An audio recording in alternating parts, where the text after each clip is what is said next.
Big rock endings on the drums. Also called trash can endings. When the band is holding the last note of the song, the guitarist is noodling, and everybody looks at you like, what do you got? It's your chance to get your chops out a little. And it's not just rock. Drummers from jazz to funk to country to whatever, I'll do the same thing at the end of some songs.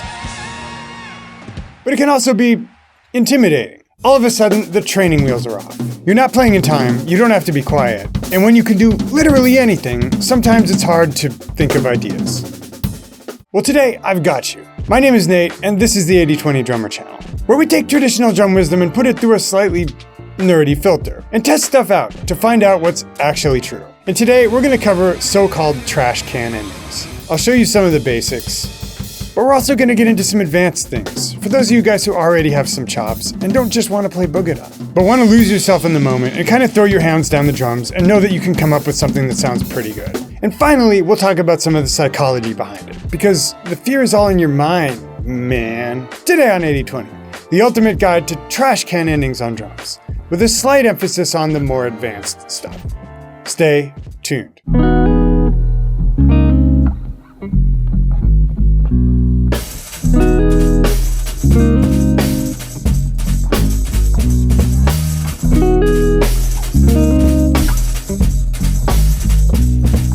And guys, if you know me, you know that within this lesson, you're going to see a fair amount of demonstrations, and you might be tempted to transcribe. But my advice to you is hold that quill. Hold that fountain pen, you do not need to transcribe it. We've done it for you, and you can get that free transcription just by clicking the link below the player and telling us where to send it. And now, on to the lesson.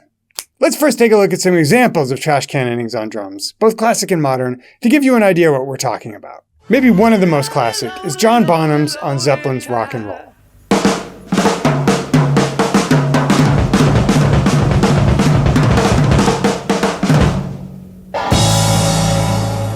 And here's an example of Buddy Rich doing it in the big band context.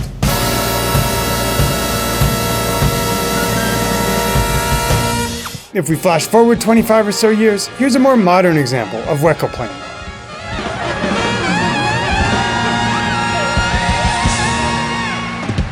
From the more modern rock realm, here's one of my favorites, Matt Cameron playing with Pearl Jam.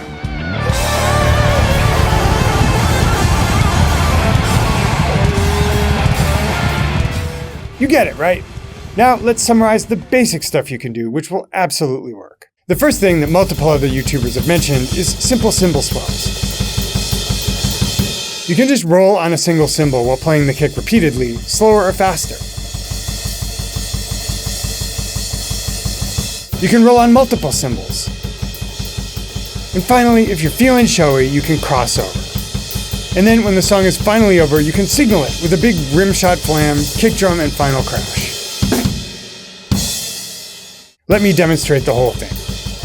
This will work in 99% of situations, and I'm pretty confident saying you will not lose any gigs just doing this. Here's Foreigner's Chris Frazier doing essentially the same thing. The next thing you can do is some variation of boogie-da. I've done videos on this before, but the classic is use this right-left kick sticking and move the right hand from the floor tom to the snare while leaving the left hand on the high tom. You can make hemiola phrases like this. If you do it fast, it sounds really cool. One thing I tell my students is to make sure you're playing both toms the same volume when you do this, so you get that cool machine gun effect.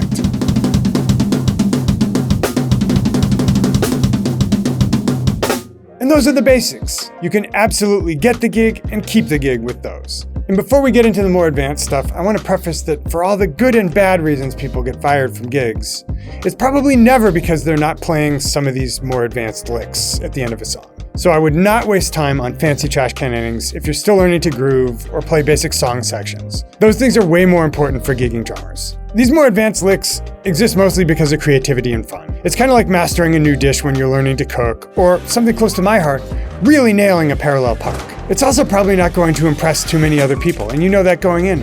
With that out of the way, let's get into some of the extra stuff I like to explore when playing out of time stuff on the drums, which sometimes I catch myself playing during trash can endings. Here I am just meandering around the kit.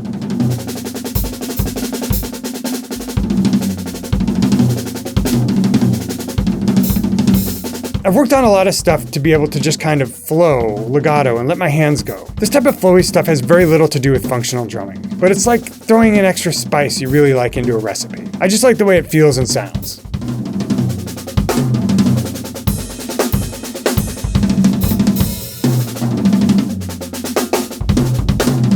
So let me give you some component things you can practice. And just a reminder, this will all be transcribed for you.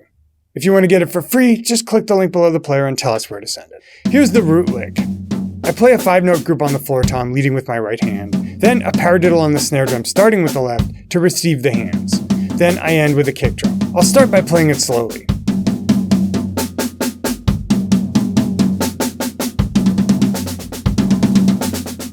The goal is to do it pretty seamlessly and to make everything even. You can start slowly and try to get it faster. Now, important concept. You can play any odd group on the floor tom and any paradiddle permutation on the snare, whether that's single, double, or triple paradiddles. So second step would probably be to get comfortable changing that around. Doing 3s, 5s, 7s on the floor toms, and doing paradiddles and double paradiddles and maybe triple paradiddles on the snare, before hitting the kick and starting over.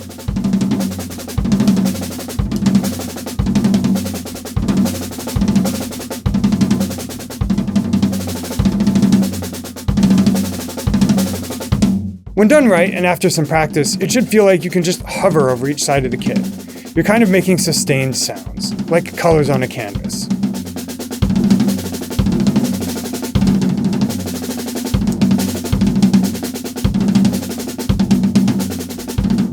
Now, let's f with it a little. Hack number 1. Start the lick on any drum.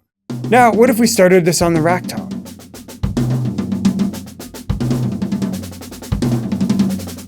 What if we started with a snare rim shot, then went down the toms?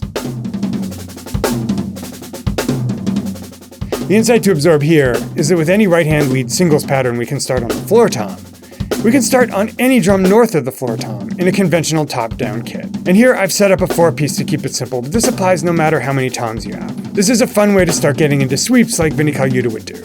If you have extra toms, just play 2 singles on each on the way down. Then you can do all the same variations as with the original.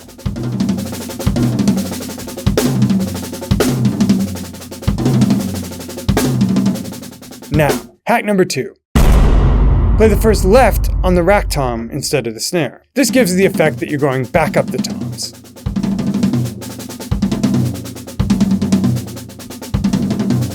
And you can also combine this with starting the right hand on the snare or rack tom as we discussed.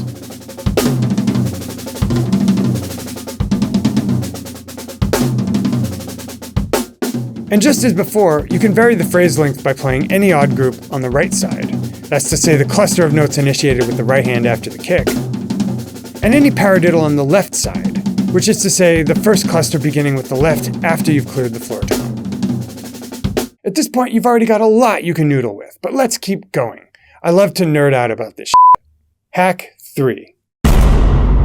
Hit the hats, either open or closed, with the first left, along with the kick drum. So recall that we've basically got a right hand system, which is the group that started on the floor tom.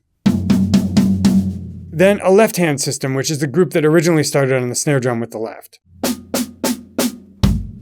And by the way, sorry lefties, this is all reversed if you play a lefty kit, obviously. So hack 3 is we can play a kick and a hat note with the first left of the left hand system. Like this. Or we can open and close the hats to make a bark.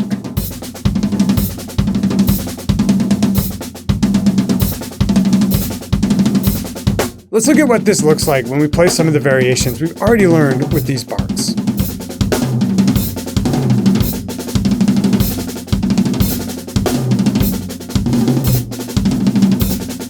Finally, hack 4.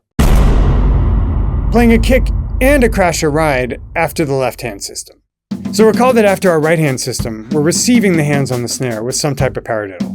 Up to this point, we've just been playing a kick note and going back to the right side system, whatever variation of that we're using.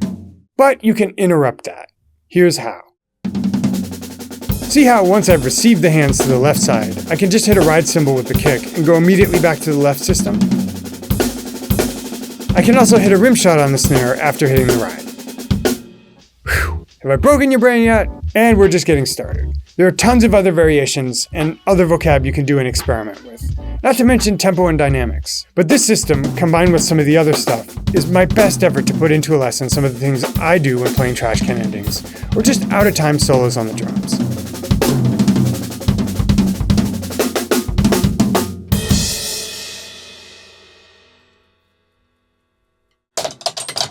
And that's how you get the gig. Well, technically you don't really need these to get the gig, but anyway, hope you guys enjoyed this one. If you've got a constructive comment, please leave that below. I'd love to hear your experience with this type of stuff.